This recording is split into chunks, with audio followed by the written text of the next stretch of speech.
Anthony Flynn, welcome to the In the Know. Great to see you in person. Yeah, likewise. Really We've good. talked for ages, haven't we? Email, telephone, first time we met today. And isn't it so good to meet in person as well? Yeah. And it's weird. So when you first met me, were you expecting me to be a bit taller, shorter, wider? But as a slightly smaller man, yes, I was disappointed that you were also a slightly smaller man. So it's funny, isn't it, how you build up the image of people that you haven't met in person. And then you meet them in person. But no, there's no disappointment yet. But we're only 30 seconds. I was going to say, yeah, give me a chance. But sure. For the audience, 5'8" 3/4, just in case you were a bit worried. But great to see you anyway. Yeah, likewise. The reason we're having a conversation is probably a shared interest in human behaviour and also how that is impacting within financial planning. And I think this is really understanding the sort of messy behaviour of humans. So if we can unpick this and looking at it from a financial planning lens, I think that will be really interesting. But who knows where we're going to go, because it's a shared interest and we humans are strange to say the least. We are. But a good starting point is always your journey. It's so corny to say that phrase, your journey, your sort of way to financial planning. But for the people that don't know you, Anthony, let's find out a bit more about you. Journey to financial planning. Like many people, to be honest, it was you kind of fall into it. I left school at 16, so just after GCSEs. I started at college for a short period, but wasn't very well. Had to leave and was told basically, don't come back because you'll never catch up. Just wait till the next season or next year and then start again. My personal situation at the time was such that just wasn't an option, and we needed to earn some money. It was me, my mum, and my little brother. So didn't do college, didn't do uni. My first actual job, paid job, was at Lund Poly. So you will remember the travel agency. Travel agent, yeah. I've not heard that for years. Yeah. So that's out there now, Lund Poly. As a youth trainee. Yeah. That was a weird scenario. So we won't go into that because it was just a very long time ago. But what ended up happening is I interviewed for a job in admin for AXA. So like a lot of people, you go through the big insurers. They take on a lot of people, don't they? And I remember walking in for the interview, and I'd always had this thing about wanting to wear a suit, I think. And I walked in, and it was a proper office, not a shop. And I was like, yes, I am the man. I've made this. I'm here. Yeah. And this was 1997, so going back a fair distance. The true story, which I don't think many people know, is that I was working in pensions admin. I covered some of the pensions review, or the SIB review, as older people will know it as. And part of that was also processing people's retirement quotes. And some people watching this will know at the bottom of all the quotes was always the commission disclosure. And I remember thinking, honest, true story, gee, they're not doing anything and they're earning like £2,000 commission. Why can't I do that?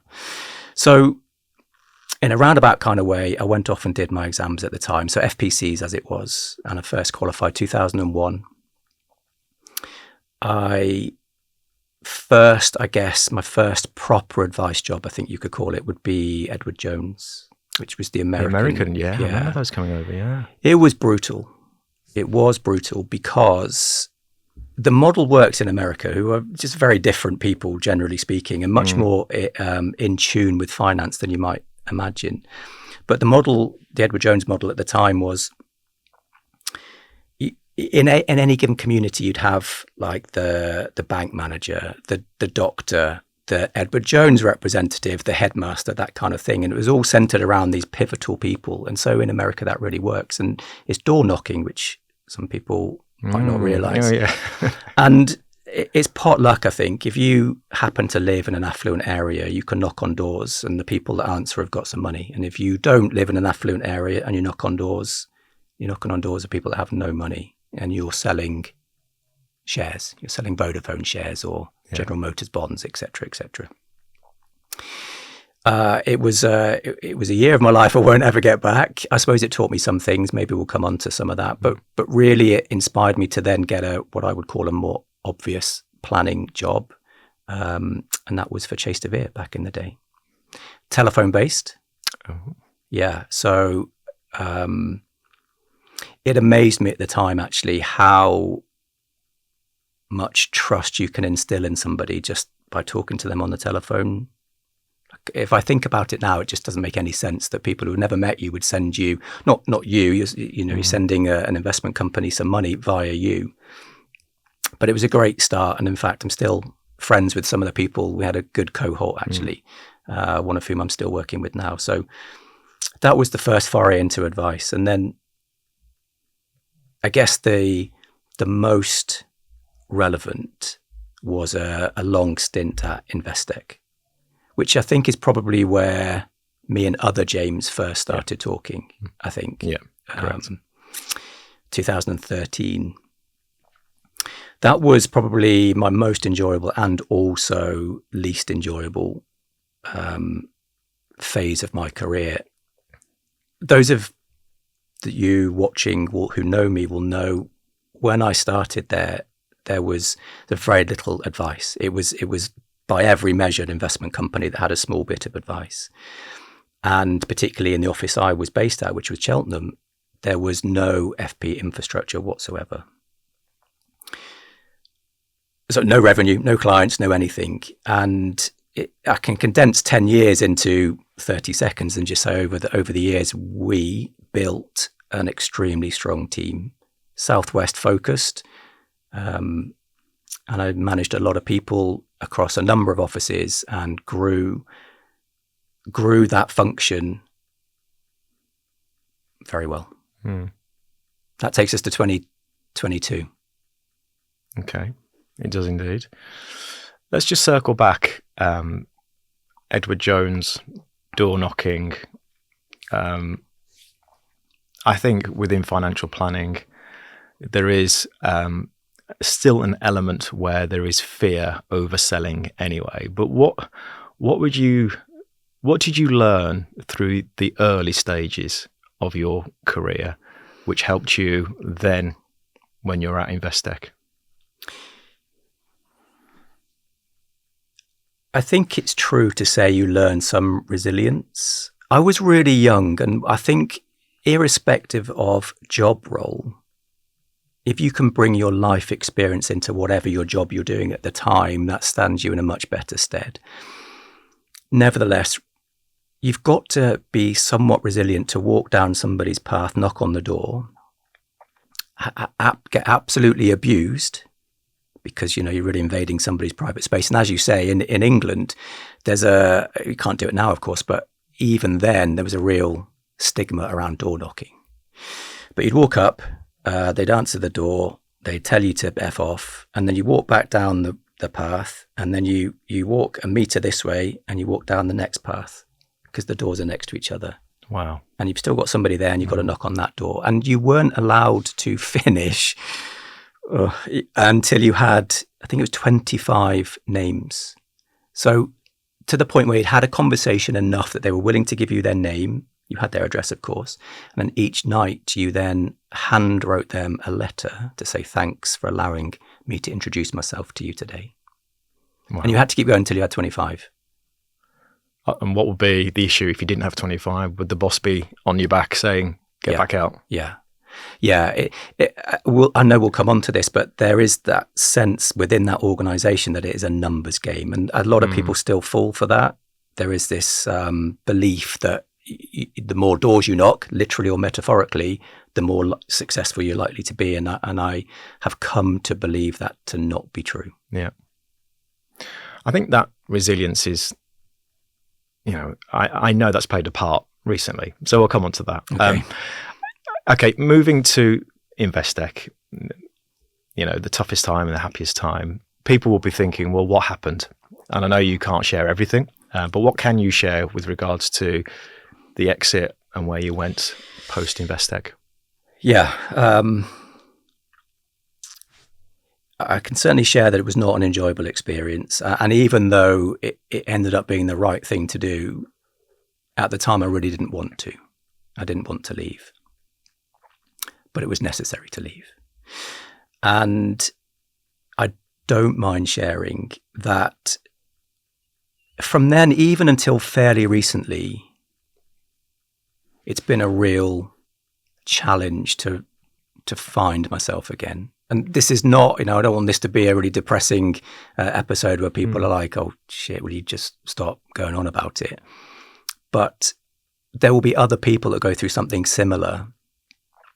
What I think it comes down to, and again, I've learned this over the last few years, is there's people derive such a sense of comfort of being able to predict the future. So the future you think, or the path you think you're going down, brings a real sense of comfort if you're not already generally comfortable. And when that gets taken or changed, it can really set people off. And that's what happened to me. Because what happens is you go back and you think, was it all bollocks? Like, was everything that I thought we achieved, was it not real? Was it not real? Yeah. And would it have happened without me? And this has become a lesson in external validation as being problematic. If your sense of worth is coming from external factors or other people, and those change because they will, you're left with potentially nothing. And that's quite a dangerous place to find yourself in. Let's go a bit deeper into that thing. I find this interesting. Deeper. Yeah, okay. yeah, because I find this fascinating because I think it will resonate with people. The definition of success, the perception of success. I think a lot of people out there are trying to find purpose, trying to find balance, and there are certain perceptions out there. So stories like this will resonate. And I think, knowing you as I have done for the last few years, I think this has been a sort of a deep reflection. So tell me about that sort of reflective piece then. What did you go through? What have you learned? What techniques have you sort of used to process this as well? Because it was a huge shift. It was. Thank you for recognizing it and being sensitive to that. It's interesting, and I'm not knocking you. And one of the reasons I've been really keen to come on here is because it is clear you are willing and able to go to a deeper level than a lot of other people. I've had friends go on podcasts and they say how the host is just very kind of singular dimensional, and the agenda is yours and not the guests. And I know that's different here. So if I pick up something you say, I mean it totally respectfully. And you talk about techniques, and I think actually techniques is possibly the wrong way to think about healing, progressing, all of those kind of things, because it's symptomatic of people wanting, well, the symptoms of things as opposed to understanding the causes of things. And there's this sense, and I get this from having mentored and trained and developed people in my past and sort of doing a bit now, is their mindset is very typically, what do I need to do in order to achieve this thing? And really it's a point of reframing to say, who do I need to be for those things to be the natural byproduct? Does that make sense? Absolute spot on.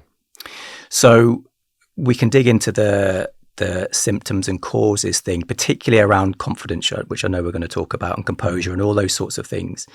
But I'm all about now anyway, understanding the symptoms so that the outcome you want is just a natural byproduct of who you are.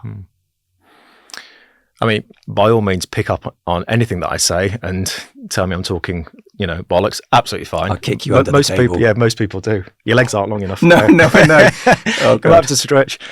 I think I had this conversation with somebody yesterday, and they said to me, are you living in your head or are you living in the real world? And that sort of goes back to what you're saying, that it's not really about hacks or technique. It's more about understanding who you are. Yeah. And that's very much where I am as a person, which is why these conversations are interesting to me, because it's like a therapy session. Yeah. But I also think many other people are thinking about the same thing as well. So where do we want to take this conversation now then? So you went through that reflective process. Okay. And now reflective process is is like a fancy way of saying a bit of a nightmare and a real kind of self-destruct. How tough was it? At what level were you? If you can go a little bit deeper, I'm going to keep prodding and probing, get a bit more, because it sounds like it's been tough for you. It's deep enough to have thoughts that you don't want to be having. Wow. Okay. And you can, you know, Yeah, you we can know read. what that means. Yeah. And there is a difference between having a plan and having an ideation of something occurring. But it was, and a lot of what I'm able to say today is as a result of these things, and also the life that I've had and what I've learnt and the people I've spent some time with and those sorts of things. You said something before which is really interesting, and it's definitely on my notes around being in your head versus in the real world. And there's this phrase about, are you living behind your eyes or in front of your eyes? And what that is really about is judgment or fear of judgment. And it permeates a lot of the questions we might come on to. So I don't want to kind of reveal too much right now, but there is a difference between being so self-observing that you cannot connect with the other person because the agenda on your mind is your own, how you're being perceived, what they're thinking of you. Are they going to like you? Are they going to say something that sounds stupid? That kind of thing, as opposed to being in front of your eyes, which is, I'm not judging myself anymore. My camera angle has completely changed. Yeah. And I'm in the moment with you, if that makes sense. So where do we want to take it? We can talk. Do you want to talk confidence, composure, that kind of thing? Or do you want to go somewhere else first? I'll ask a question if I may, and then we can move on with regards to how this is also attached to financial planning, financial planners, and talking to clients as well. Because I think the market has moved on, but it's obviously been a very tough time. Did you share these thoughts and experiences to people who were close to you, or did you hold them inside? How honest were you with the people who were closest with you? Because I think people struggle sometimes really opening up, and it's surface level. Because we always say, I'm okay, yeah, I'm fine, I'm a bit. But I guess being truly honest with even just one person, I think it's quite hard to find. So how open were you? Some people might see it as a sense of bravery, but I think when you stop or you begin to learn that a lot of this is underpinned in childhood, and a career-defining moment, good or bad, for example. In fact, the way in which we make decisions as adults and our thought processes as adults are all a function of what we had to do to survive as kids. So I'm going to go off on a slight tangent. There's this thing called the childhood development triangle. In psychology and this kind of stuff, there's so many triangles. Triangles make up just so much stuff. But if you can consider, you've got friends, rewards, and safety. So they're the three sides of the triangle. And these are the thought patterns and the actions that you learn as a child to either get friends or keep friends.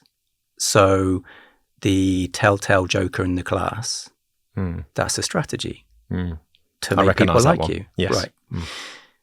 Safety might be, I need to really understand my parent or parents' emotions to know whether I should talk or not. So for some people, safety is, what do I need to do to not get beaten? Okay, so we're going to go deep. And the other side of that triangle is, what do I need to do, or what do I see as a reward? Is a reward a hot dinner, or is it a pat on the back, or is it a big gold sticker? That kind of thing. So it's quite a deep concept, that, but nevertheless, I think it's 100% true that you learn these decision patterns, and as a kid, it's what is necessary to get you through childhood. But you don't recognize them. And in adulthood, you're still making those same thought processes and patterns, and it doesn't typically serve you very well. So is it subconscious then? Yeah. Yeah. Yeah. Okay. Because if you think about the neuroscience, particularly around the brain is a pattern-seeking machine. So this is why things like, have you heard of apophenia or No. maybe pareidolia? Pareidolia is when you might see the face of Jesus in toast. Yes, I've heard of that. Yeah. So that comes up a lot. Yeah, exactly.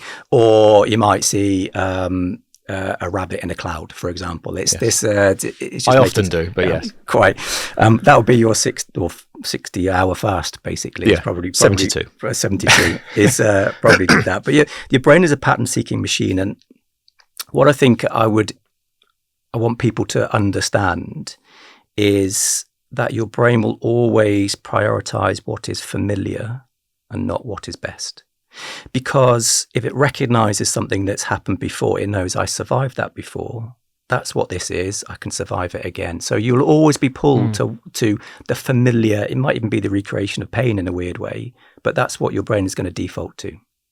Is it like a safety mechanism then? Does it pull you back into that safety zone that your brain recognizes that? Exactly. Okay. Because if you can think about this as a mantra, if it, how's the best way to explain it? Maybe we'll come back to it. Okay. I'll be able to recall it from my mind at some point in the conversation when it's probably not needed, but we'll come back to that. Yeah. Have you always been interested in human behavior? Yeah. Yeah. There's no denying that in my early career, like a lot of people in their early careers watching this, for example, will be looking for some kind of edge, some kind of differentiator. And I don't think there's any shame in wanting to do that as a strategic kind of thing. But for me personally, behavior has always been important because it's how I navigated the world as a kid. And when you have to grow up sooner than you're ready, it really messes with your brain. So it is a safety mechanism because it is what's familiar. So you've survived it. I guess the question that springs to mind, and I'm going to ask it because it's there, is what was your childhood like then?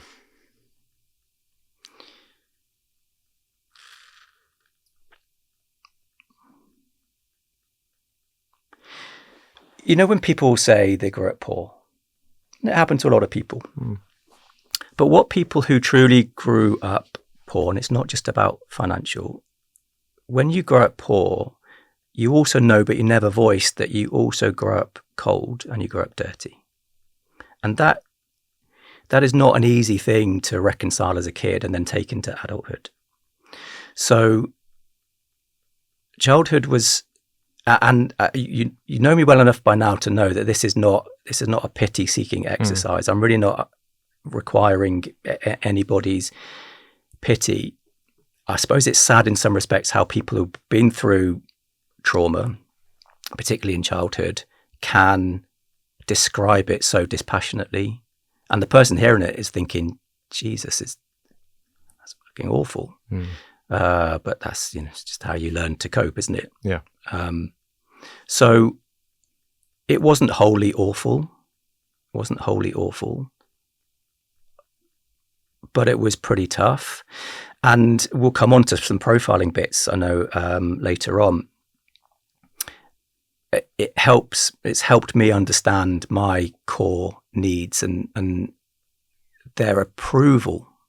So when you're not approved of as a kid, either because your family's not around, or dad's not around, or dad doesn't give a whatever, it causes this need for approval. And so we'll dig into that when we come to that bit. It's actually quite fascinating, and you start to stop judging. I think that is such an important underpin. And again, for people watching, there's a phrase I really like, okay, which is, there's something about that guy I don't like about myself. Yeah, I've heard similar. And what is the truth behind all of this is that the way in which we judge other people is a big part of that is something we want to conceal, some shame we're concealing within ourselves. So if you judge somebody for being really loud and obnoxious, there'll be a part of you that is maybe jealous, but thinking, I wish I was a bit more, didn't give a shit. And when you go through some of this stuff, as I have, just life and also what I've been learning over the last few years, one of the biggest underpins is that you learn to stop judging, because you stop judging yourself first, and that is absolutely crucial.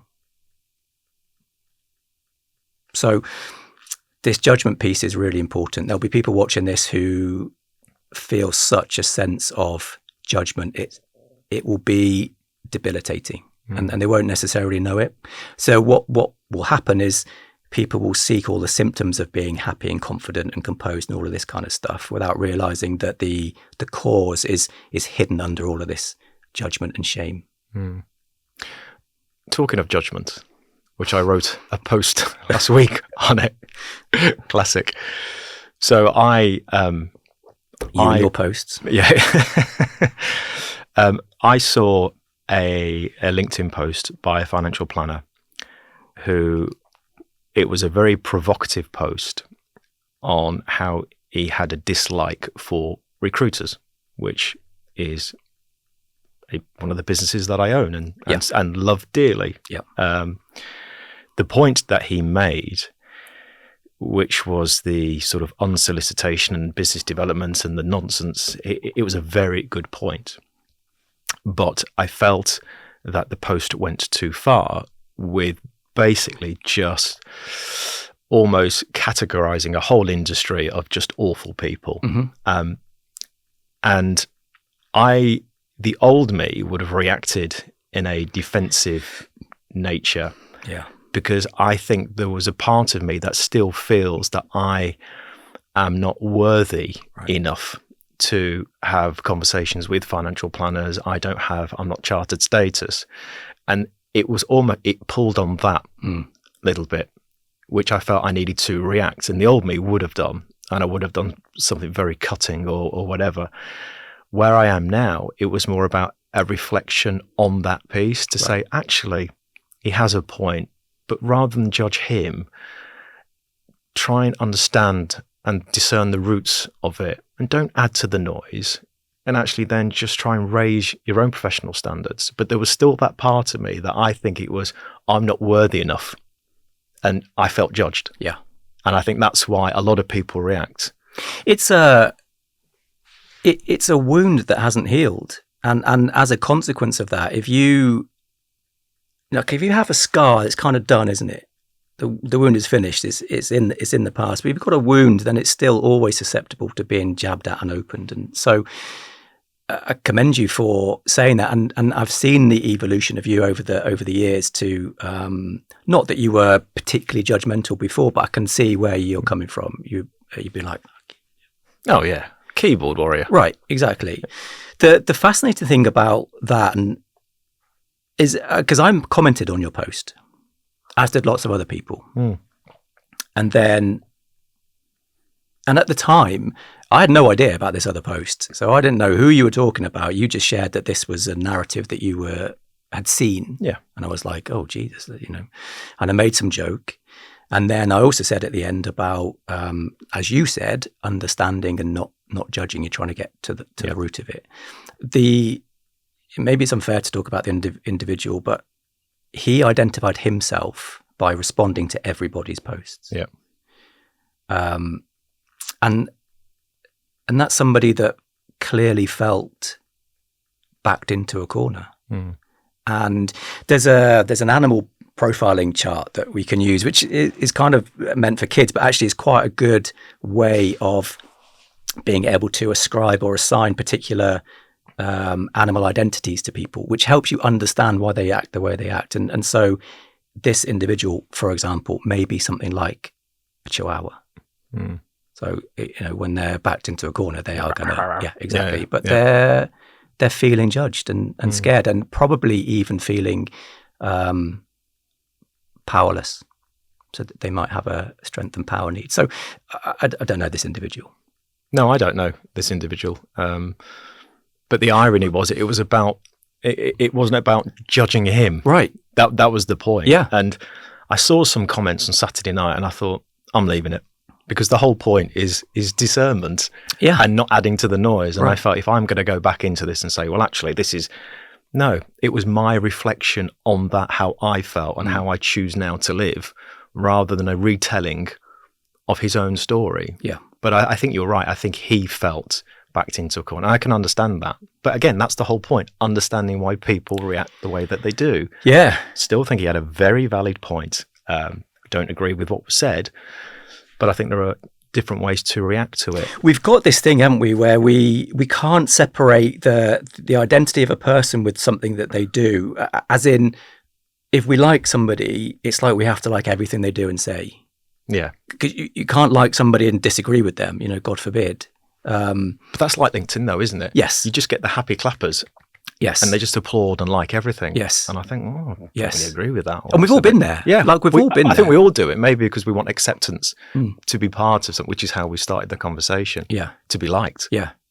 Yeah. It's such a fundamental, it's actually a limiting belief. And maybe we can talk about that, but this, people talk conceptually about limiting beliefs and they really don't go anywhere near deep enough. Like there's this sense that limiting belief is, I can't do a thing. But limiting belief is way deeper than that. So, for example, people watching this might be self-sabotaging themselves because they grew up to have this belief that having money, for example, means you're an arsehole. And only idiots are wealthy.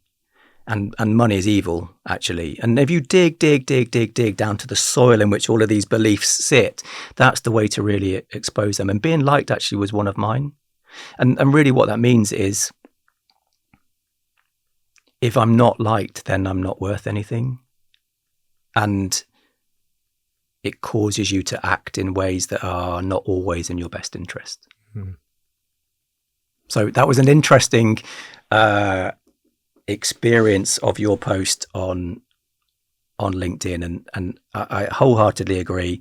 You can't judge somebody you don't know. You can judge what they said. Yeah. And there's also this other sense of judging doesn't necessarily mean you're ascribing some kind of value to it. It's analyzing, isn't it? Yeah. As opposed to making a value judgment. Yeah. But I also think everything is so binary these days. I don't know if you feel the same, but I've started to realise I can just see the patterns repeating. You vote Labour or Conservative, and one's going to change the world, and the other one isn't, the other one gets in, and it's just it's almost like an illusion, this illusion of choice, like Republic and Democrat, but I just feel we are conditioned to be in a tribe. You have to be on this side, or you have to be on this side. But I think there's more that connects both. But it's almost, you've got to make a choice. Are you on the right or on the left? Yeah. And that's it. But I just think this is how society is now, and social media, for all of its great stuff, is terrible. It's way more bad than it is good. Yeah. Social media. Yeah. It's the devil. I don't think we're ready for it. I think we've just got whiplash. We, people have no real comprehension about how powerful social media is. And if if one thinks that you're immune to the influence of social media, you're an idiot. This brain cannot compete with $1 trillion machine. It just cannot. And this tribal thing is really interesting. This is becoming common parlance now, isn't it? About being part of a tribe. And there is some lots of evolutionary truth about this. Yeah. And we have evolved to exist within a much smaller number of people than we currently exist as part of, because of this falseness of social media. So yeah, it's a problem. I don't think I've been on Instagram, for example, since about 8 years, maybe. The only social media I do use is YouTube. Maybe LinkedIn, if you think of it as social media, but nothing else. So those are the two main platforms. Yeah. This binary thinking, I think you're onto it. This is absolutely right. It came up in one of your other podcasts talking about it. I don't think it was you actually, talking about leadership and can it be, is it innate or can it be learnt? Yes. And just the phrasing of the question is a binary thought, isn't it? Is it one or the other? It's not.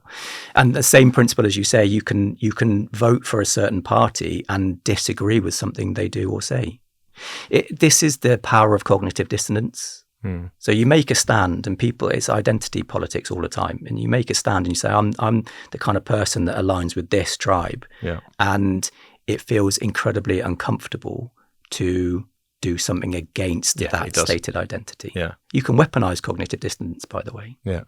How so? By making you agree that you're a certain kind of person in a certain kind of tribe, and that the opposite of that is something that you wouldn't do, would you? And because you've made this identity agreement, you will look at the opposite. If I don't want you to have a certain reaction or thought process, I will make it a feature of the other side. And people will fight to their death to maintain an identity.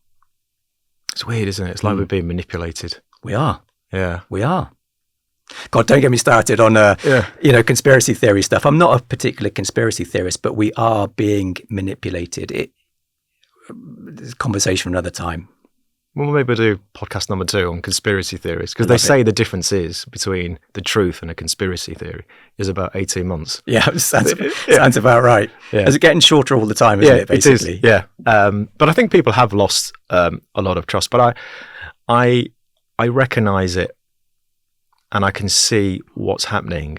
And I always look, again, going back to judgment, and just you can be respectful, you can be friendly with people who disagree with you, and it's all about understanding the context, and that's absolutely fine, but it's almost we have to be in a particular blue or red camp, and that is it. Yeah.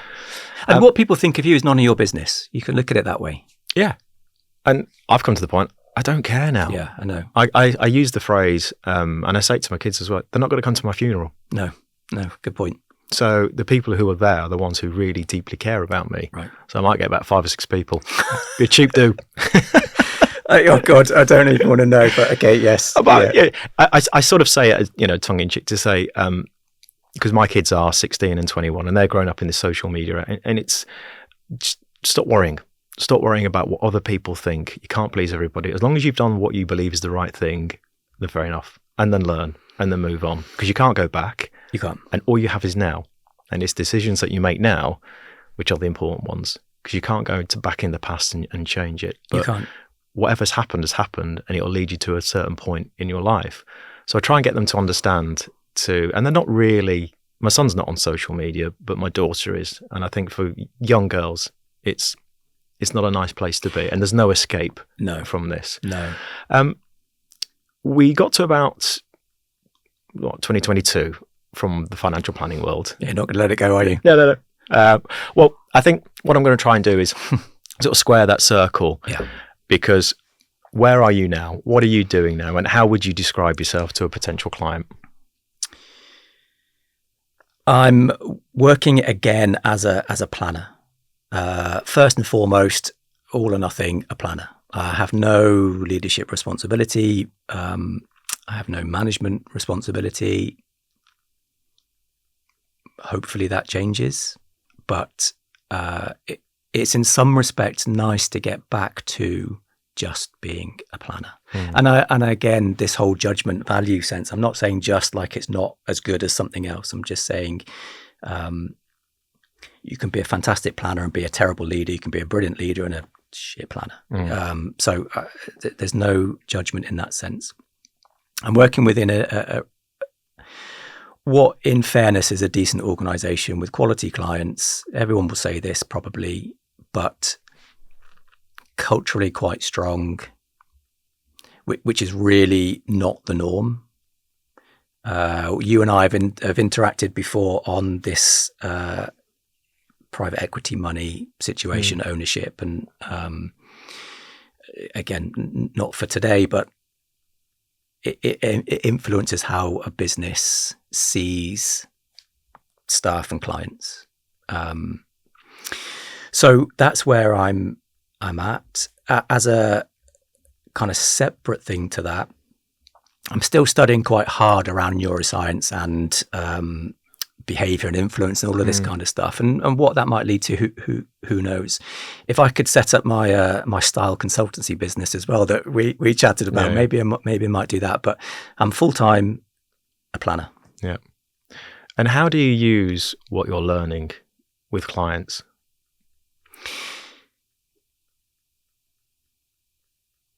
It's interesting because I think with anything that somebody is good at, you're able, or they're able to do it more naturally. So you're not having to use as much cognitive power to do a thing. So I'm a big car guy, and including racing, and I love Formula One, for example. And the best racers are those that are using, like 1% of their brain power to drive the car, and 99% strategically about what's going on in the race and that kind of stuff. Yeah. And that principle still holds, really. So probably the thing that I now use more frequently, and I'm aware of it, is to try and understand the emotions in somebody else and what's behind what's said. In fact, not just what's said, what's not said.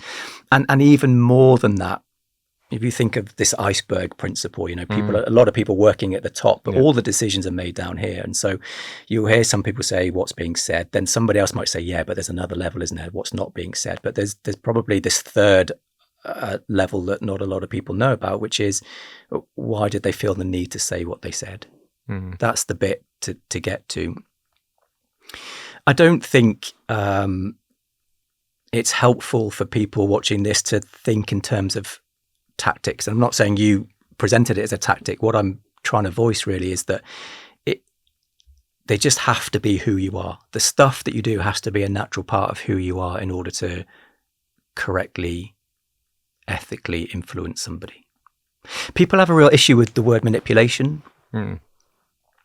It's got a real negative connotation. But I think a good answer to that is, what's cognitive behavioral therapy? What's CBT? If it's not manipulating the way you think about something, or an osteopath, what they're manipulating your body. Yeah, exactly. Yeah.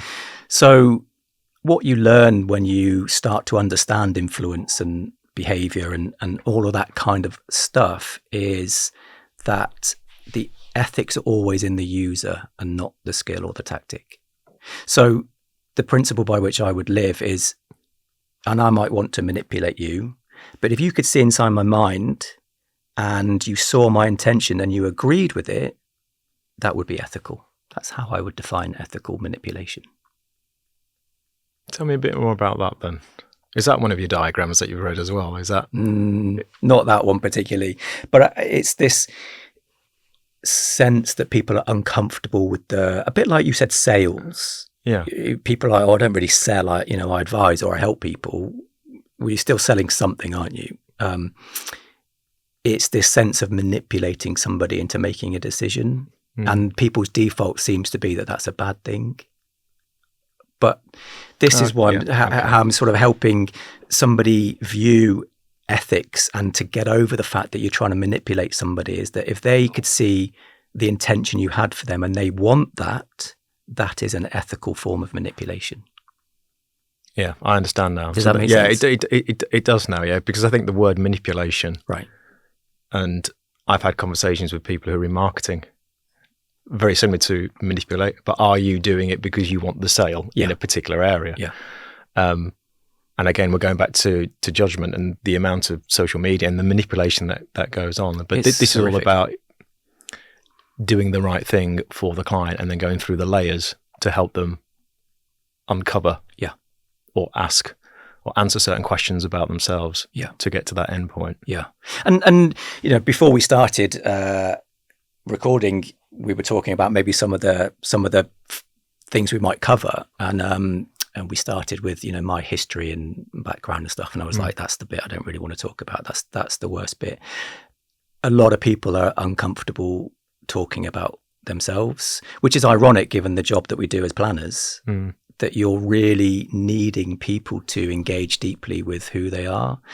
And age is no solution to finding your identity. You know, we're similar age, I guess maybe you're a bit 42. No, not. I have a big birthday this month. Do you really? Yeah. Okay. So 43 then. Okay, got it. Just flattery works. Yeah, no, I know. This is the best guess I've ever had. This is the thing, isn't it? There's also a concept, and I talk a lot in concepts and principles, and I'm happy to unpack some of these as we go through. But one of the principles is, it sounds a little bit maybe like woo-woo, but it's where you speak from, you speak to. So if you're in a client scenario and you're feeling anxious, what you're saying and the way you're saying it is going to find the point of anxiety in them, and you're not going to get the truth behind the statements. There are some practical things you can do around that, around elicitation. So this is, I don't think today is about skills particularly, is it? This is more conceptual and philosophical and so on. But nevertheless, elicitation is getting information without asking any questions. And the more sensitive the information or the data you want, the less questions you should be asking. Yeah. Can you give me an example of elicitation? Because I literally watched something the other day on one of my doom scrolls, which I tend to do. And they were talking about elicitation because they were ex-CIA. Yeah, it's a big thing in this. Yeah. Yeah. So can you sort of describe or give an example where elicitation... Was it Lena Sisko who you had on? It wasn't her actually, but it probably was a result of my conversation with her, because obviously YouTube catches the algorithm and then it takes you to people who talk in a similar fashion. But that was a great podcast on trust and truth, etc. And she's an interrogator. But during that podcast, I was just worried all the time whether she was reading me. Yeah. You know, and I'm trying to be authentic. It was a case of no, I'm being honest, but I became very aware, and it was how open should I be on this podcast? Because I don't lie, as in, you know, purposely mislead, but I guess I came a bit more conscious on that one, because you've got an interrogator that looks for all the subtle cues, that's had all the training. Yeah. But elicitation, just going back from a financial planning perspective, I know we're not talking about hints and tips and techniques, but on this one, I'd be interested, sort of questions you can use to gather the information. So I'm going to put what you said before was interesting about how you felt under, you didn't say the word attack, but you said you felt a sense that somebody's trying to get something from you, and you were worried about how you were acting. And that's partly because you knew you were talking to somebody that does that for a living. I was aware. Yeah, exactly. So you're naturally, your brain is going to put up the security guard that is like filtering everything it's saying. But the point about elicitation is that it feels like you volunteered the information as opposed to I've extracted it. So let's take two forms of elicitation. One would be provocative statements. So this is something like, I bet. So you say you're a planner, you go to somebody's house and there's look at the pictures, always look at the pictures. And you might say, instead of saying what was happening there, you might say, that looks like a really fun holiday. And they will volunteer information much more readily than you saying, was that a holiday? And would they be honest? Would they say, oh, it was a terrible holiday? Yeah. So because you're eliciting that particular, you're framing that, they would then say, well, actually, it looks like it was a good holiday, but it was a night I was ill. So what you can do is you can use, you can go, no way, really, really, really, and they will keep going and keep going and keep going until the truth really does come out. Because you're right, somebody might start off and saying, yeah, wonderful, and you're like, wow. Thanks. Yeah. But people won't feel comfortable in that silence, and you'll see it when you train people and develop people. There is a real power in being able to use silence judiciously. So provocative statements is any kind of statement that will elicit a response from somebody. I bet is probably the best one. I bet that had to be a tough I bet that was fascinating. I wonder, I wonder how you must have felt. And people generally give you something Give back, you the information, as opposed to me saying, "How did you feel?" Yeah, because that feels like an interrogation. Tell me how you feel about that. And people, I'm not saying don't use questions. What I'm saying, you got to work out when in the sequence of things to start using questions. And if there's something sensitive, then elicitation is generally much better. And the second form, if I just give you a second form, is correct it, or people's need to correct the record. So if you make a statement that I guess you know to be false, people will fall over themselves to correct it with the information that you need. So it could be as simple as, for a planner, I looked at the notes and you had £50,000 in the bank. And they're going to say, yes, no, it's 40, or no, it's 60. It's such a funny question, that one, isn't it? People have such a problem with it. They can ask all sorts of things about how you feel and all of that, but then it comes to how much money have you got. But anyway, a metric. Yeah, a metric. A number. But elicitation is really good, and you can hide it within more overt questions. And as long as you're doing it for the right reasons, which is to get the information on which you can help somebody and base your advice, then elicitation is extremely powerful. You could be in an Uber, let's say, and you could say to the driver, no questions.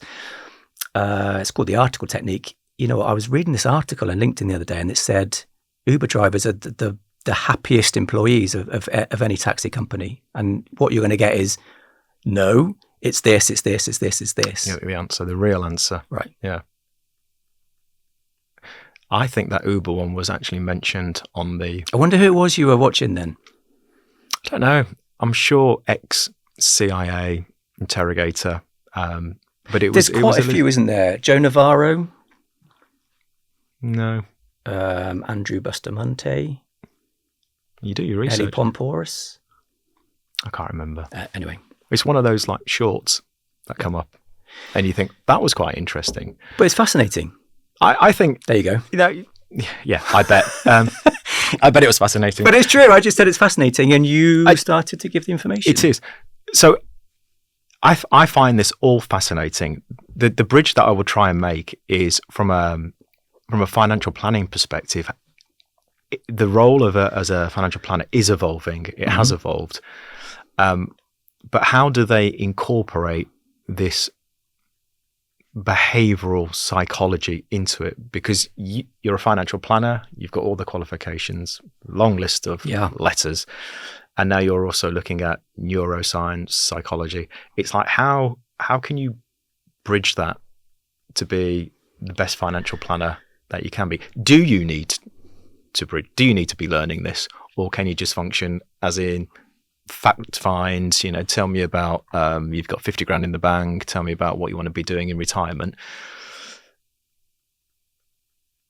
Can financial planners still function in that way, or is it a case of the way that the world is going, there does need to be an evolution in terms of how we generally interact and get on with our clients?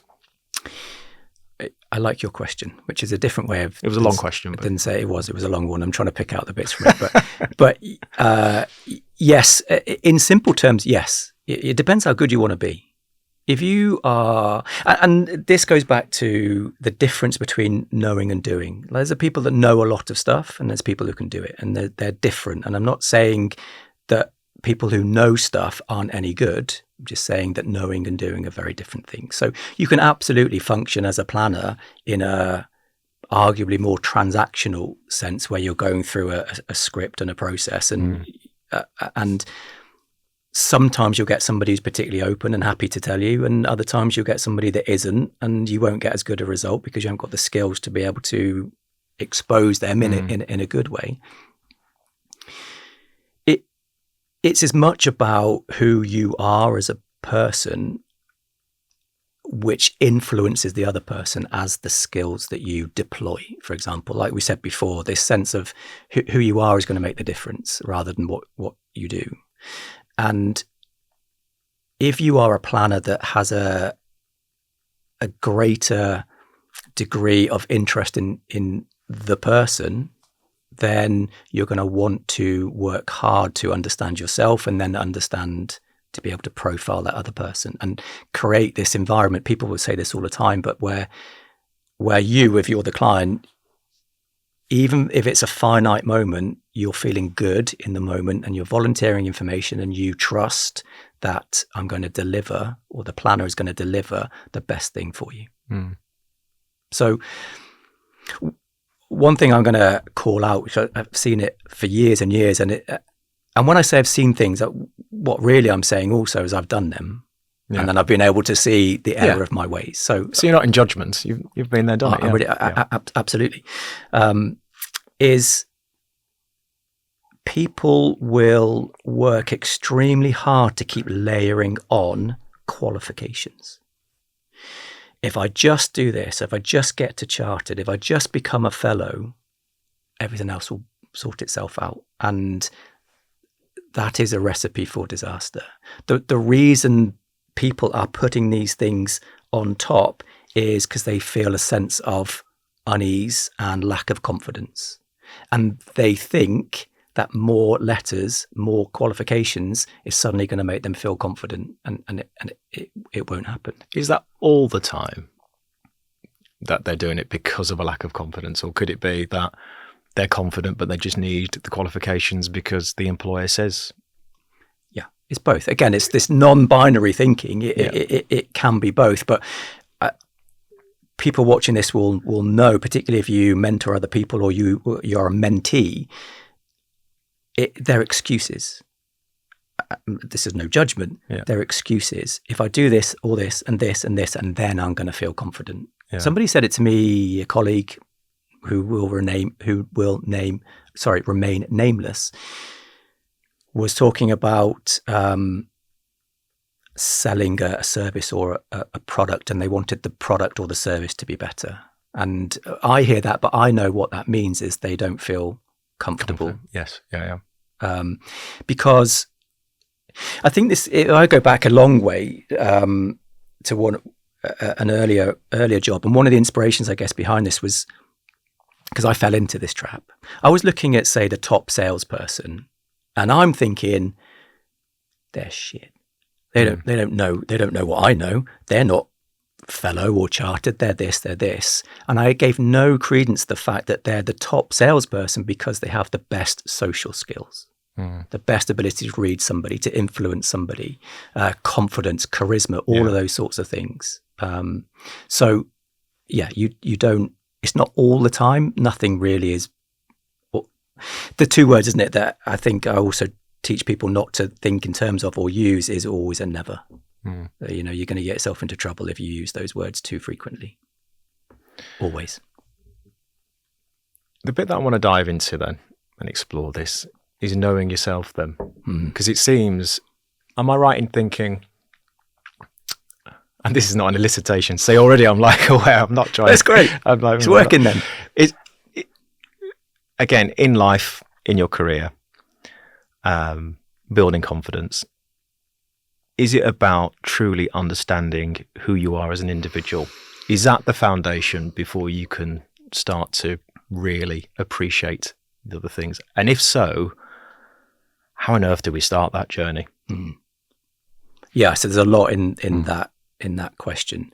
I'm going to pick up on something you said first, because I'd already written it down. And you, like almost everybody else, and again, I'm not holding myself out as, this guru, because I've learned it and I've done it wrong in the past. But many people, not all people, have been tricked into thinking that confidence is something that's built. And you even said, I think you said, build confidence. And that's what most people will think. Over time, you build confidence. You do it enough times, you become confident. This is what I think everyone gets wrong. Most people get wrong about confidence is that confidence is revealed. So somebody might want to write this down. Confidence is what is revealed when the need to be somebody special dies.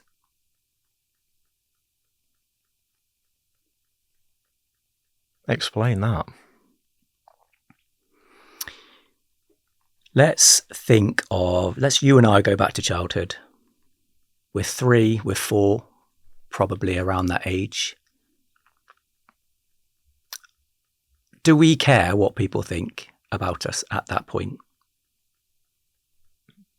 I would say no, because I don't really care about a lot at that age. Do we unashamedly just ask for what we want? Yeah. Yeah. Yeah. And what happens, and we touched on it earlier about this sense of judgment, is over the years, people start to put armor on against social judgment. And that is what is blocking confidence. So confidence is not something that's built. Confidence is there and it's hidden behind a wall of shame, insecurity, all of those things. You lose the need to be seen as somebody special, and confidence is what is revealed. That's quite deep, that. That's deep. Yeah.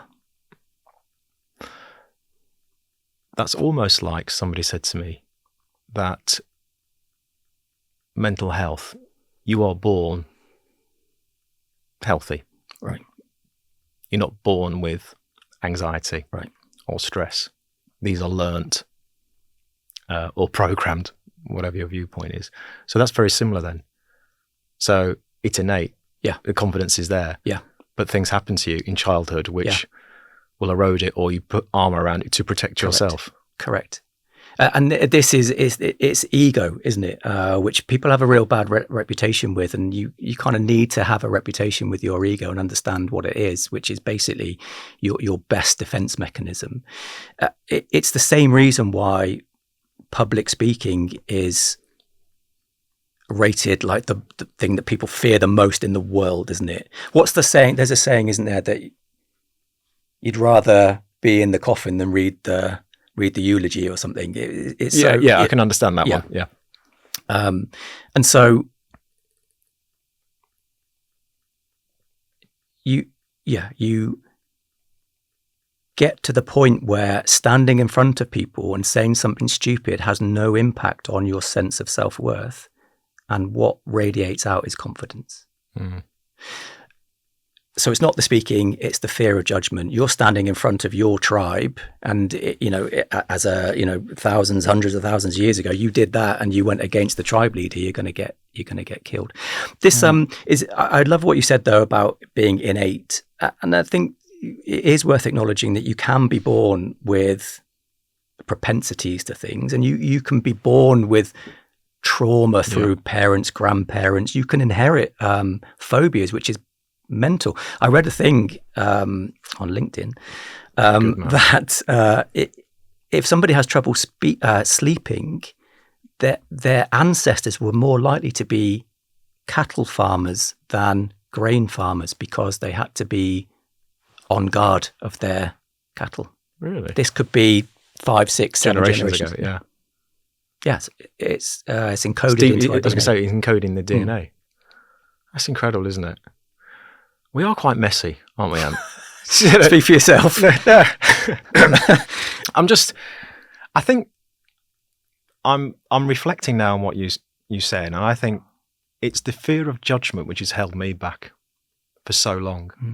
And I said to my business, I said, I had a bit of an awakening. I'm like, I don't care anymore, and I don't want you to care, because I can all see that they are holding themselves back. Right. I was talking to I talk to a lot of people. I keep saying that, but they talk back though. Yeah, they are real people. Yeah.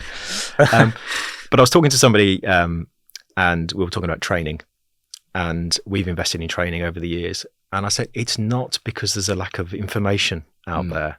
There's loads of information, and we train people and they understand it.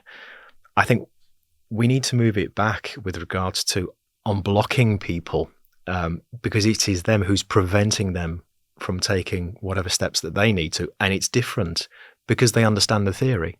That's right. So I'm looking at it now and thinking the next sort of investment in training will be more about unlocking the potential in them. Mm-hmm. What's holding them back, and going deeper with them, rather than putting a training course on better data management or whatever. Yeah. And that's taken me a long time to realize that as business owners, we just do the same thing. you see investment in training, well, we must do that, and we do that, but we're not treating the actual cause. Right. It's the symptoms, Yeah. you know, and that's fine. But I think when I talk to my colleagues, they are sharing more stories about how they feel, imposter syndrome, judgment, fear, anxiety, stress. That's not a training course. That to me is, you need to bring in the help that will help them understand themselves, this is really in tune with what we're talking about, because it's about knowing yourself. Yeah. Sounds like you've been on somewhat of a journey. It's so corny though, isn't it? When everyone says you've been on a journey, I think it's just life. And every challenge is there because you learn from something. Yeah. And I think I became the MD 4 or 5 years ago. I never felt like the MD. Now I feel because I'm living how I want to live, and therefore talking to my colleagues about the stresses and strains and just the realities. Do you know what? I bet that's been transformative for them. I think the people who've known me for many years, like James, he is definitely... Hello, James, by the way. Yeah. Hello, James. You should be working or watching this. Yeah, should. Unless it's your own time. And I think people who've worked with me along have seen the change, and they've seen me open up more. But that's also allowed them to open up to me. And then you find a deeper connection. And then you get rid of this periphery nonsense. Right. That's right. Like, how are you? I'm fine, yeah.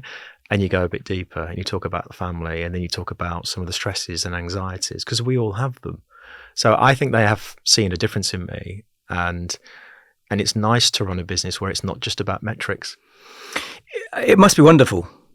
It's hard because you try and get the balance of living in a world, as you know, we can discuss metrics. I'm laughing because there's 3 elicitation then, by the way. Really? Yeah. What was the third one then? I bet, and it sounds like... Oh, right, okay. I'm on it. So I'm teasing you. Natural. But, natural. Yeah. But there's a book by an author called Nuke Sanchez, and it's about ego.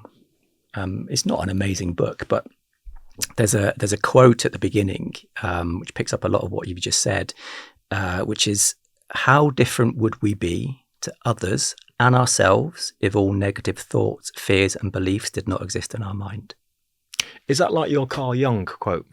Yeah, I love Carl Jung. Yeah, because that came up about, there's a quote, something about unless you realise you act on your subconscious to be conscious, then This is the principle of shadow work. Which is, my favourite, actually, we can outquote each other, but one of my favourite... you'll win on that one. Maybe. You'll win. Only because I wrote them down. One of my favourite, genuinely favourite Carl Jung quotes is, and it speaks to everything that we've covered so far, is he who looks outside dreams, he who looks inside awakens. I've never heard that one. That's I love good. it. I love it. This is get to know yourself, stopping the fear of social judgment and being okay with being socially injured, being okay with saying something that somebody disagrees with or thinks you're an idiot for, because it doesn't change how you feel about yourself. And they, as have I, even though we've only met each other for the first time in person today, have seen the difference with which you approach things by shedding all of that nonsense around judgment and fear and shame and all of that. And I think that is so hard to do. It's not easy. It's not easy. Do you think it's because we are at that sort of similar age, time of life? 42, 43. Where we reflect, or did our parents go through the same thing as well? The awakening I've had is that's just a natural course. We all go through it because you start to see patterns and you start to become more self-aware. You become aware of your life, that it won't go on forever, because when you're young you just think you're going to live forever. It's great. And when you're a bit older you start thinking, actually there'll be one day that I won't be able to go to the gym, or I won't be able to play football, but the very last game that I play. So you become aware of your mortality, and then you reflect more. It's almost the case of youth is wasted on the young. Yeah. Do you know what I mean? Yeah. Because I'm looking at it Which now. only an old person can say, by the way. But and I'm looking at it and going, what would I tell my past self? Yeah. But I think this living in fear, living in judgment, where I've been, and it's not just me, it's so many people as well, it just holds us back. It's a shame. Mm-hmm. And it's a shame that we almost come to this, conclusion now. So what can we do with that? Do we help other people? Can we mentor people? Because this is where I feel my purpose comes in. Yeah. To show people that don't fear judgment. Yeah. Don't fear what people are going to say, because they'll say bad things anyway. Yeah. And that's fine. Yeah. Just move on. So is that our responsibility now to move this forward? I guess it is. Vicariously or by you can develop yourself so much by developing others at the same time, because you're really listening about what you're saying and you're seeing the impact of the things that you do. And it is easy to say, do this, don't do this. And if people could do it, they would just have done it, wouldn't they? You wouldn't get to your 40s, 50s, whatever, and still be thinking, shit, I need to stop, worrying about this, that, and the other. If it was that easy, then we all would have done it. One of the things that underpins composed stroke confident people is there's a sense that they all have, which is whatever happens, first of all, they have a generalized expectation of positive outcome. Generally speaking, is all going to be all right. That underpins confidence wholly. And they also, not in these words necessarily, but it encompasses, it's all part of life, or this is part of life. So whatever happens is par for the course. And it kind of does go into the composure pendulum, which maybe we might talk about. But we owe it to ourselves if we find ourselves, say we're at an event, and we're the life and soul of the event, and we're this and we're that, and we're happy and we're bubbly. And then you go home and you're in the bathroom, you take all your clothes off because you're going to have a shower, and you look in the mirror and you think, I fucking hate you. Like, I don't like what I see. Yeah. If you have those moments, or the voice is so strong that says, you're bullshitting, then you owe it to yourself to... It's about permission, and think what I came to learn was that nobody's coming to give me permission. People can wait for their whole life to be given permission to act a certain way, and it's not coming. Nobody's coming to save you, which might sound a bit nihilistic, but it's freeing. This I could tell you a short story about confidence and permission, and this is something that somebody told me. Let's say you go to you're going to an Hermes store, super expensive, and you walk in and you will feel a sense of judgment. Most people will. You'll see the face on the person looking to help you, and you think they're judging you. That you're thinking, they know I can't afford this. They know I'm not in the right place. I don't feel right. I don't feel right in here. You can really picture that. But if I gave you like my unlimited credit card, and I said, we've got a client coming in and I want you to get a Birkin bag, not that you can just walk in and buy one, and I gave you that credit card and you had it in your pocket, how differently would you feel when you walk into that store? Well, there is context to that answer. I guess the old me would have been great. I can spend now. The new me would be like, doesn't matter. Why am I even here? Right. Do you know what I mean? Yeah. But I think if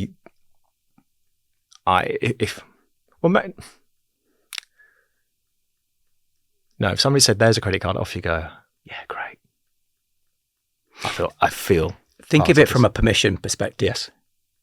I'd get permission. And so you're going to look at the faces of the people, that work in the store, and you're not going to see them as judgmental. And it could be a bloody library card, and they don't know that. Yeah. They don't know that. So this permission piece is really permissive. It's important, but nobody's coming to give you permission. Not you, but anybody. So if you're waiting for somebody to say you can act in a certain way, or you can think that things are all going to be okay, generally, then you'll be waiting till you're old and it's too late. So is this just the ego and the mind then playing? Yeah. So just go and do it. Yeah. Yeah, because you're not fearful of the consequences of it going wrong. Yeah. And ego, one thing that I know has helped a lot of people when they think about ego, and it's helped me, is because it is what it is, really. It's like your 8-year-old self. If you look down and you were holding the hand, and little 8-year-old you was looking up at you, saying, "I don't think you should go on stage. They might laugh at you." And as an adult, you'd be like, I got this. I'm an adult now. It's okay. That's a good framework with which to view ego. It's there to protect you, but it doesn't need to protect you from the thing. You don't need protecting from the things it's protecting you from anymore as an adult. Goes back to your earlier point, doesn't it, about protectionism? Right. The safety. Yeah. But I think the power of the mind, the more I think where I'm going on my own journey, terrible phrase, is I've become more spiritually aware. Yeah. So the practice of meditation, to quieten the mind, to let it go free, to listen to the ego. But sometimes I feel trapped because I'm in the sort of data mind I also have, which is seek reason and evidence. Yeah. And then I'll start looking at behavioral science, or quantum mechanics, which I don't even understand the word. And sometimes it can be a bit of a conflict. So I almost think I have to leave one behind. So I'm sort of going through the spiritual side, which isn't a case of I found God. It's just finding yourself. Yeah. And I think if you can find yourself and understand who you are, you become powerful. Because I think it is ourselves and our mind and our egos that hold us back from truly achieving purpose, happiness, whatever it may be, or joy. If you, again, for everybody watching, if you outsource your identity to somebody else, it will always be a hostage negotiation. And so what you're saying is you've decided who you are. You're not allowing other people to dictate it to you, because your sense of value and worth is about you following your path. And yes, I know about the journey stuff. It's like a bit of a trope now, isn't it? We all say it. And I've heard people say to a client, tell me about your journey, and you're like, maybe 1 in 100 weirdos you'll get who will just tell you about their journey, but 99 other people are going to go like, what are you on about? They won't. No. Some people don't even realize because they're so in their own heads that but it does come, like you said, and I do agree, this sense of mortality, because at some point you're not going to be around, are you? No, physically. Your legacy will live on long into the years. But I think that embracing the spirituality and it not being a religious thing is really important. I think that is there's way more meaning probably in spirituality than there is in hard science, because hard science changes all the time, doesn't it? Does, we discover new stuff. 100 years ago, we thought the Milky Way was the furthest galaxy. Now we learn a lot more. So, but I think sometimes we're driven by, and we had this through COVID, the science tells us this. So we're, again, being fed a narrative about the science, but science can't even explain why we're here. No. There's just so many unknowns. No. But I think the spirituality side is just to understand me, get to know who I am. And if you ask that question, who am I? That's a deep question. Yeah. So if you were to ask, who is, Anthony Flynn? Yeah. Anthony Flynn, the financial planner, or take away the name, take away the title. Who are you? And I think you reflect on that, and you start to think and act differently, and that manifests itself in the business, in your life, in your relationships, and you become a little bit calmer. You start to flow. You strip out the role stuff. There's a lot of people deriving their identity from the role. Who are you? And they'll answer with the role that they do. I'm a financial planner, for example, and I am a financial planner, but I don't. It's not doesn't define me as a person the same as you being a business owner, for example.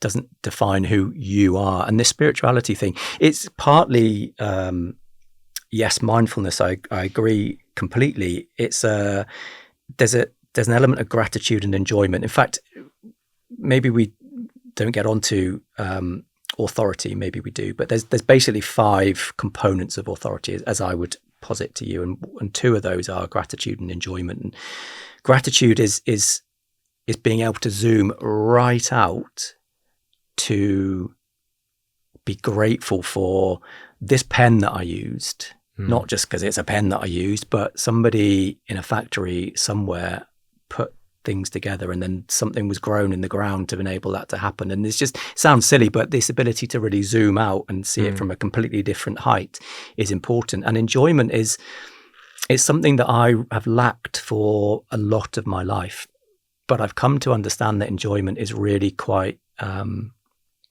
persuasive. It's attractive. It transfers to other people, a bit like true confidence, actually. If again, people watching, if you've been around somebody that acts confident, but you feel small, that is not confidence. That is fake. That is fake. True confidence it transmits to the other person. It gives you permission to act authentically. I think it's quiet, a quiet confidence, rather than the projection of "look at me, how good I am." It's fascinating because one of the questions you asked was around not a fear per se, but it's stopping acting confident from straying into, I think you said performance. And I think it's how I would have, up until a few years ago, would have also have seen confidence. And I would have seen it as arrogance, and it would have been really distasteful to me. But you start to understand and realize, and you'll see it, you won't unsee it now. This sense of true confidence doesn't shout, makes you feel good as opposed to make you feel small or stupid. That's true confidence. And I think when you meet people like that, hold on to them. Yeah. Because they're good people. Yeah. Yeah. Just talk to me about the composure pendulum. And then I'm conscious of time. I do want to talk about your freedom series as well. Okay. That was interesting. Yeah. But the composure pendulum, again, I was reading something and it talked about a pendulum, and if you swing one way, the pendulum's got to swing the other way. So just try and stay in the middle. Now we've just had a very strong performance period in the business, and it's been a record month, and everyone was celebrating. And I looked at it and I thought, I have to say, it didn't mean anything. What I enjoyed was people doing well, rather than the number or the metric. Yeah. So I felt that my pendulum was just in the middle. Yeah. Just stay there. I celebrated in success, well done. But it also means if we have a bad month, I'm not then going to go really negative. But that was my sort of, pendulum moment. What do you mean by the composure pendulum? This has been absolutely transformative. And if there's one thing, I think everything I've said is important, but if there's one thing that people take away, it's the composure pendulum, and it has the power to change somebody's life. I truly believe that. And how this works is that I think truly like a pendulum, like in a grandfather clock, but at one end, you've got posturing, and at the other end, you've got collapse. And right in this middle, this razor's edge right in the middle is true composure. So if you picture the person who is overtly loud, peacocking, chest out, this is posturing. Yeah. This is fake. And the person that perspective is, if I shrink myself, you'll feel a bit better, so you can be a bit bigger, and everything's a bit shit, and I'm it's just that sense. These are the two extremes, with the true composure in the middle. And Back to the Future is a good example. So Biff Tannen, isn't it? He starts off posturing, and he ends up completely in collapse, doesn't he? Because of everything that goes on in the film. This as a concept will change people's lives, because what you're trying to do is recognize when you're getting pulled out of one way or the other by stuff that goes on in your world and your life, and the degree to which you get pulled from this perfect equilibrium in the middle called composure. The issue with both of these extremes is that they're both rooted in insecurity.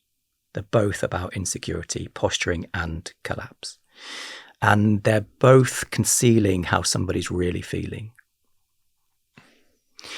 So you can apply this as a principle to so much stuff. So your example before was perfect, because you didn't get pulled into this posturing where you're like, look at us, we're this, we're that, well, aren't we amazing? And when you do have a bad quarter or year or whatever, you're not suddenly down in this collapse and you're thinking, oh shit, we're terrible, it's never going to get any better. You just stay really composed. And I think composure is such an important underpin to being able to influence and persuade people. It's good for yourself, but it's also good if you want to have authority around other people. So this composure pendulum is absolutely fascinating. And if you think humans... Is it also based on neuroscience? And yeah, because I looked at it from, a spiritual perspective about balance.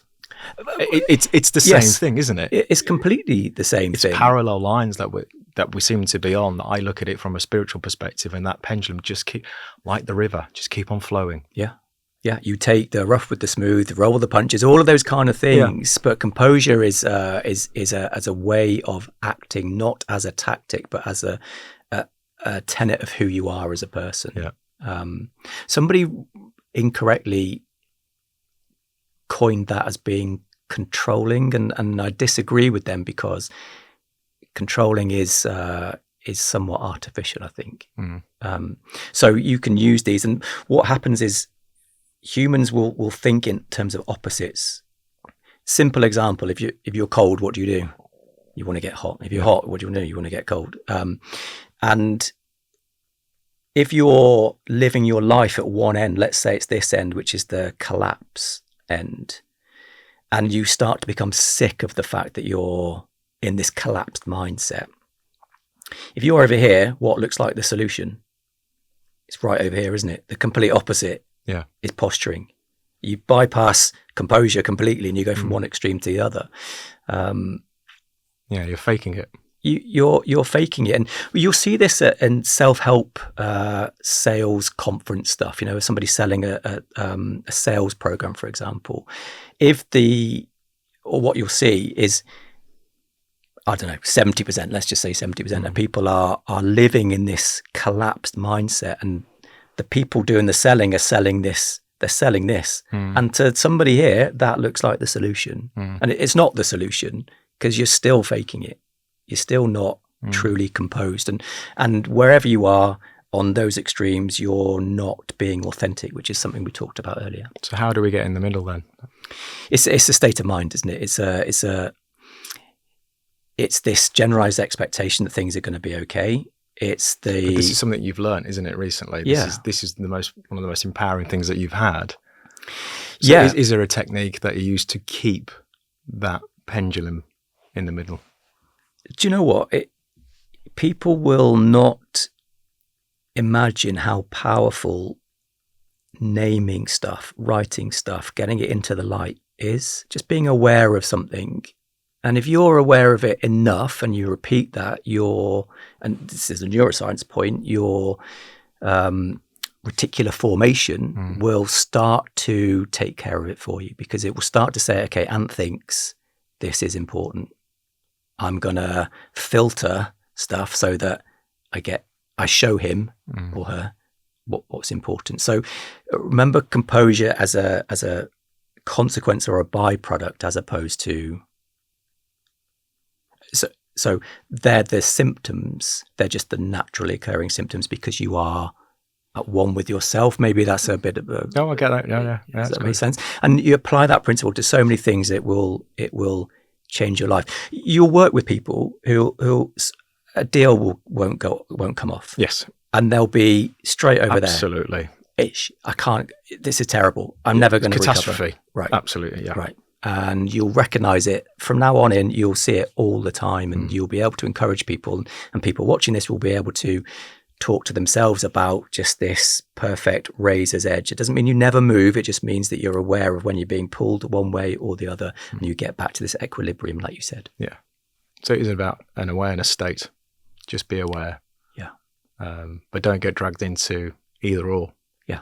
Because both are fake. Yeah. Both are concealing what you really feel. Yeah. Posturing, you don't feel truly confident. You've got to, the only way you feel confident is you make other people feel shit. Yeah. Got to be really authentic. Before I get onto the Freedom series, is there anything that you want to discuss or explore? Because we've covered quite a few topics, haven't we? We've gone into a deeper level, which I'm glad about. Likewise. Really, because it's not just talking about, I'm a financial planner and this is what I do. And hopefully it'll resonate with the audience that, you know, there are certain challenges that we face in life and we need to overcome them. Mm-hmm. And your story of what you are doing and where you are now and the person that you've become is a far better story than it would have been Anthony Flynn at Investec. Because that would have been surface level, or posturing, So actually, the conversation now becomes a little bit deeper, and then it's how you then work on yourself, because that will resonate with your clients. So. Well, that requires you as the host to be willing to go there first and foremost, which you have done, and you've demonstrated in other ones. And I know today our chat today has gone deep, and I truly hope that I know it will resonate with many people. I can't think what else that we ought to. And we haven't covered profiling particularly, but I know maybe the skills bit is another.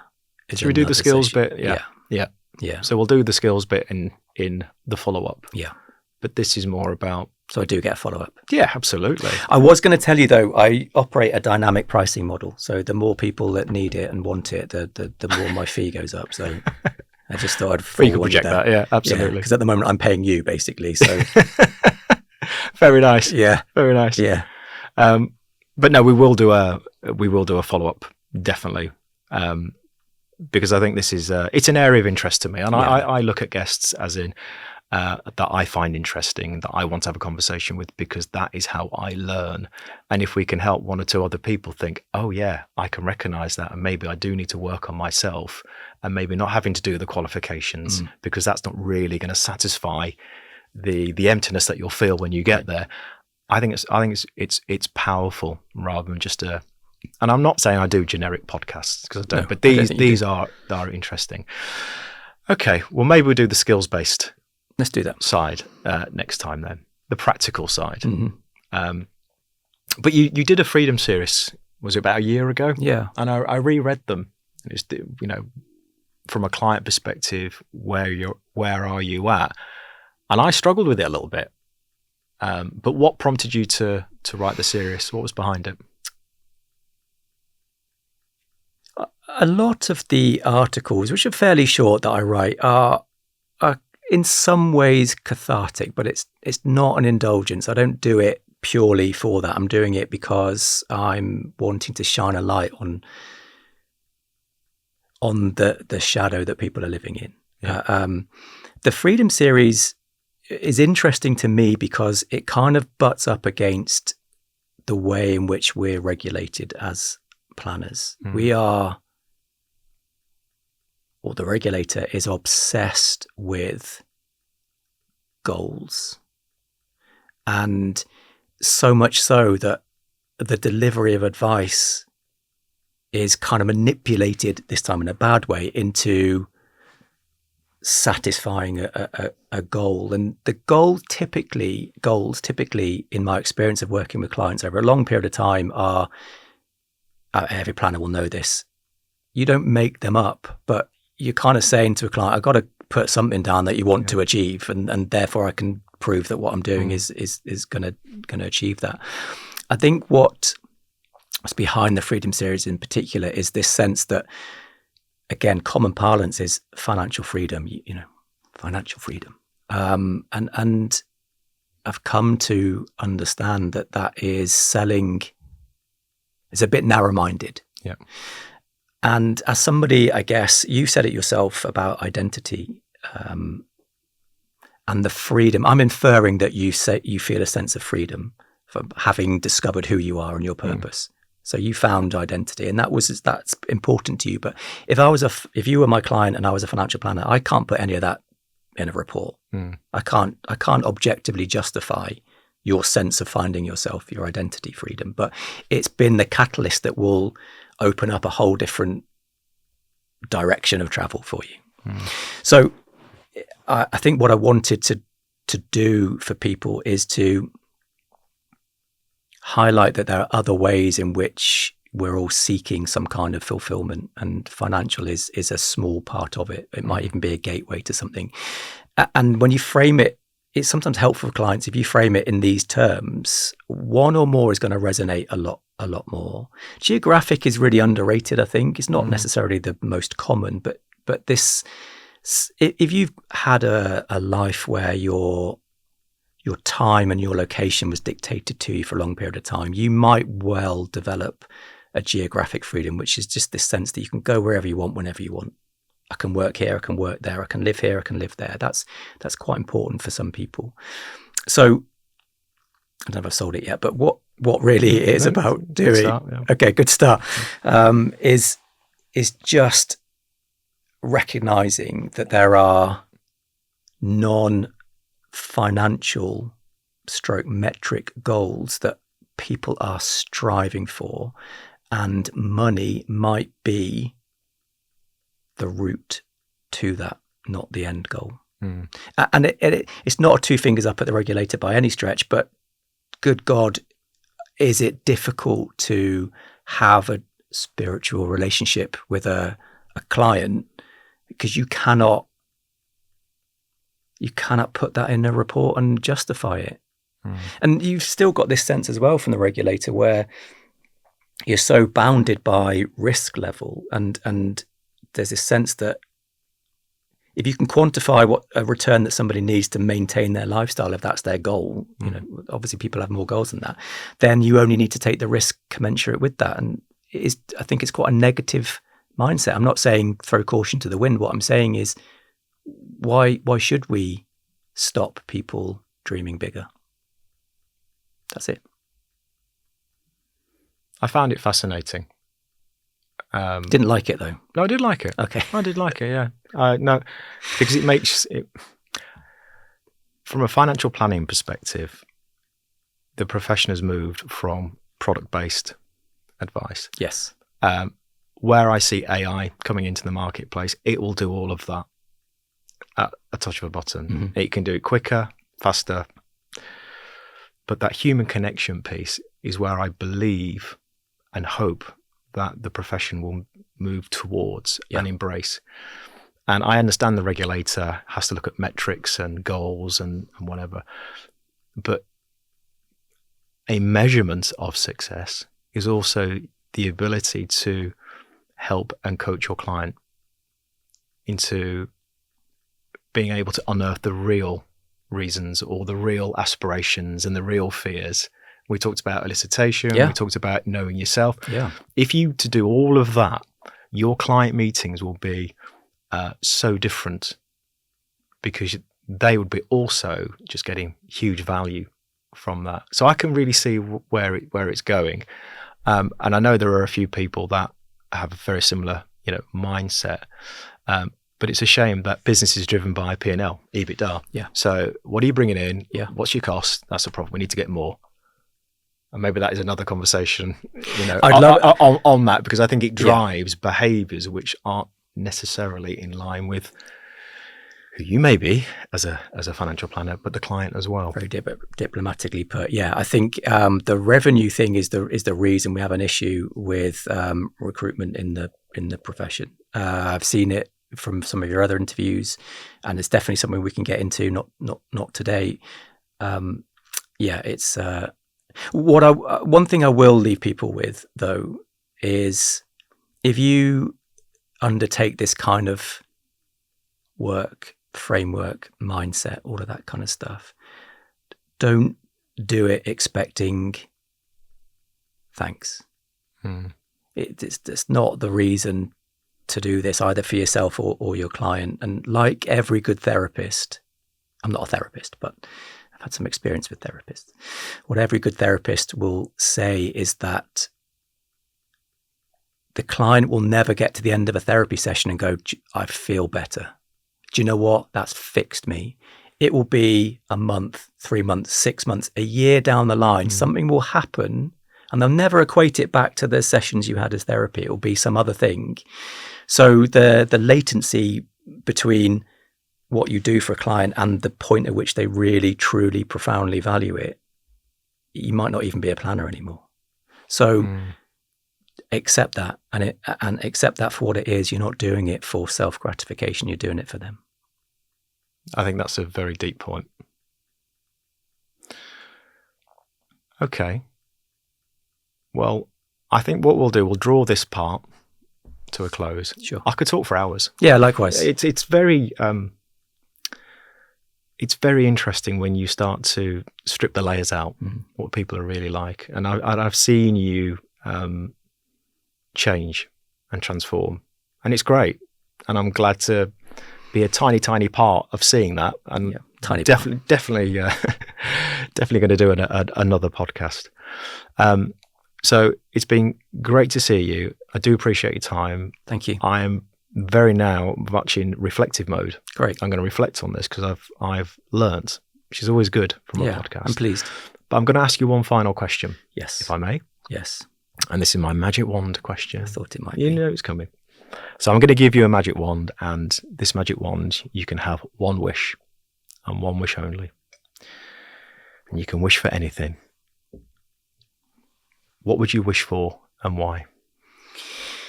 It's quite insightful, isn't it? The answers that people give. I didn't really think this one through too much, but the answer I'm going to give you is a wish. It's not two wishes, okay? It's kind of truncated.